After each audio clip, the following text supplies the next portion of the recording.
Je suis le révérend Dr Boabré Janvier, président fondateur de la MIESA, la mission évangélique du Saint-Esprit en action. Et en même temps, président national du bureau exécutif du CECI, du Conseil des Églises évangéliques de Côte d'Ivoire. Et membre fondateur du consistoire des protestants évangéliques, dont je suis le vice-président, après le docteur Yaïd Dion-Rebert. Je suis en même temps chargé des relations avec les institutions de la République, de la diplomatie, et je suis porte-parole. Voilà, il y en a plusieurs, mais je préfère m'arrêter là. Voilà qui je suis et ce que je suis. Voilà. Alors, mon révérend, aujourd'hui c'est un jour symbolique. La plupart des Ivoiriens et dans l'ensemble, le corps du Christ célèbrent la Pentecôte. Vous, en tant qu'un doyen dans le corps du Christ, quelle est votre opinion, votre point de vue sur la Pentecôte? Bon, mon point de vue, je n'ai pas envie de choquer les gens, ni de les blesser, ni de...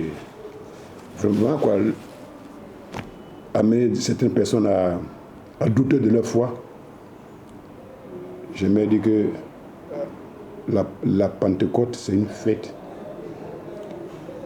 chrétienne, religieuse chrétienne, qui, il y a plus de 2000 ans, elle a eu lieu dans une chambre, appelée la chambre haute, avec les apôtres. Et c'est là il y a eu la promesse. Et cette promesse-là, elle s'est manifestée à travers l'apôtre, jusqu'à il y a eu l'effusion qui s'est répandue dans le monde entier, dans les églises aujourd'hui. Et cette Pentecôte-là ne doit pas être une histoire de 1 jour, 2 jours, 3 jours. Elle est vécue au quotidien.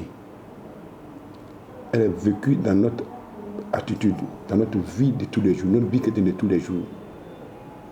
Quand on nous voit, on doit sentir, on doit vivre, on doit comprendre le sens de la Pentecôte.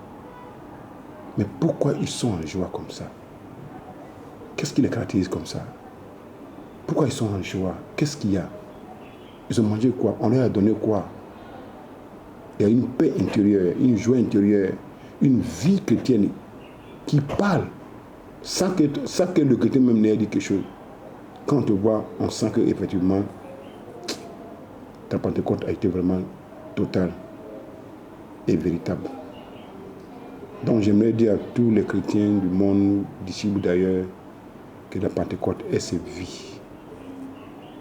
La Pentecôte, c'est vie tous les jours. La Pentecôte, c'est vie tous les jours, jusqu'à ce que Jésus revienne. Si je ne vis pas la Pentecôte, je vis quoi? Je vis quoi? Je vis quoi exactement? Je ne vis rien. Oui, je ne vis rien, carrément. Et c'est ça qui m'amène, c'est ça qui me galvanise, c'est ça qui me motive.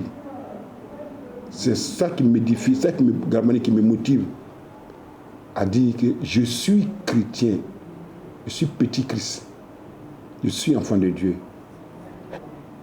Parce que le diable, il ne fait jamais la Pentecôte. Il ne connaît pas ça.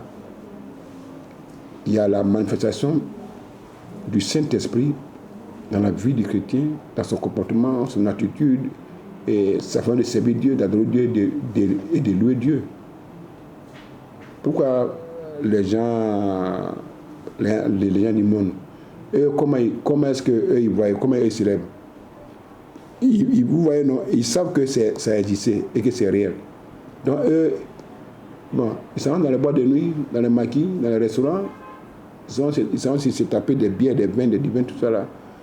Pentecôte, ils mélangent Pentecôte, Nobel, ils mélangent tout. Parce qu'ils ne connaissent pas le sens. Donc il faut que les chrétiens connaissent qui ils sont eux-mêmes d'abord et pourquoi la Pentecôte est arrivée. On ne savait rien, on ne connaissait rien, on était égarés, on était perdus. Dieu a eu compassion de nous. Il nous a envoyé quoi? Le Saint-Esprit de Dieu. C'est le patron. C'est lui qui nous inspire, c'est lui qui nous instruit, c'est lui qui nous conduit, qui nous guide à toutes choses. Il a voulu qu'il est venu pour que quoi? On vive une nouvelle vie que celle que nous vivions par le passé. Toi, tu ne peux pas dire que ouais, tu vis la même vie et puis c'est les mêmes pratiques que ouais, tu mènes, la même vie que tu mènes tous les jours. Rien ne change en toi. Amen. Donc, voici, en bref, ramasser par-ci par-là quelques exemples que je donne un peu pour édifier et fortifier nos frères et sœurs en Christ, dans le Seigneur. Merci. Voilà.